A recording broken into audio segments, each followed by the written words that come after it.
bitterness and we're calling it protection. Have you heard that before? Where someone says, I'm not bitter, I am just protecting myself. But you're protecting yourself because you are bitter. And so we have to listen to God. We have to read His Word, and so that we can be delivered from these things. So bitterness is not where you want to be. You don't want to live there. You don't want to dwell there. Okay? So the dangerous thing about bitterness, it can sit in your heart for so long that you start calling it protection. It can sit in your heart. That's what I want you to remember. I want you to remember that bitterness can sit in your heart for so long that you're comfortable with it. You're holding on to it, and you just want to live there. All right. Tonight, I want to tell you that God is telling you to give it back. Give back bitterness to the enemy, because all those things just belong to the enemy. And so when fear is in your life, you're afraid of moving forward, you're afraid of getting a job, that's not of God. That is not of God.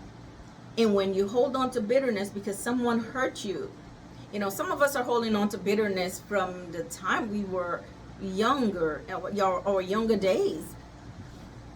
We've been holding on to it. And so the Lord wants us to let it go. Let it go. So what is bitterness? Bitterness is unresolved pain that was never surrendered to God. That's what bitterness is. Bitterness is unresolved pain that was never surrendered to God. Because when you surrender bitterness to God, He heals your heart. And I can tell you, personal experience. And because we're humans, it's going to come back.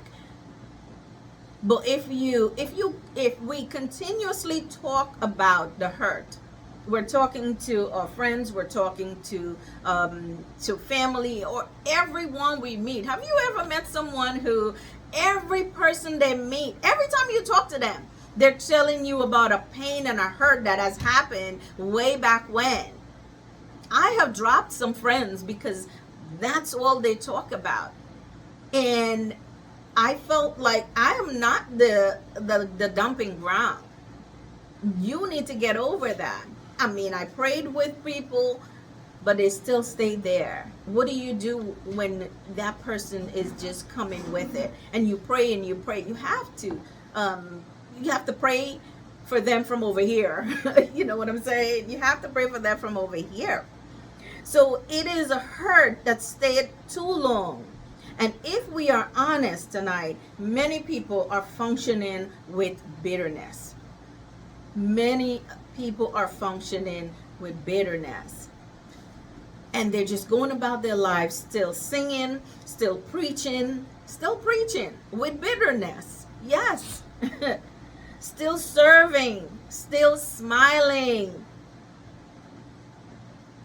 But underneath that smile, underneath all the preaching, underneath all that, there is poison in the soul, because that's what it is. I have experienced bitterness where, as I pray myself through it, because it doesn't just go away as you pray, because as our mind wants to go there, I'm not sure why, our minds just want to go there, and there is that tension.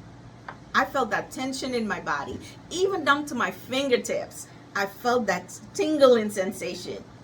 And I realized, okay, this is not good. It can be good when I'm feeling these sensations throughout my body. Because that was my blood pressure rising. And so as I pray myself through it, as I not talk about things, eventually, or when it comes in my mind, I can hold that thought captive. This way, I'm able to let it go and God is able to work on me and help me to get to deliver me from that bitterness or from whatever disappointment and that hurt that I was feeling at that time. And so that's where we want to stay. We want to stay in the word. We want to read the scriptures over our lives. We want to not talk about all the things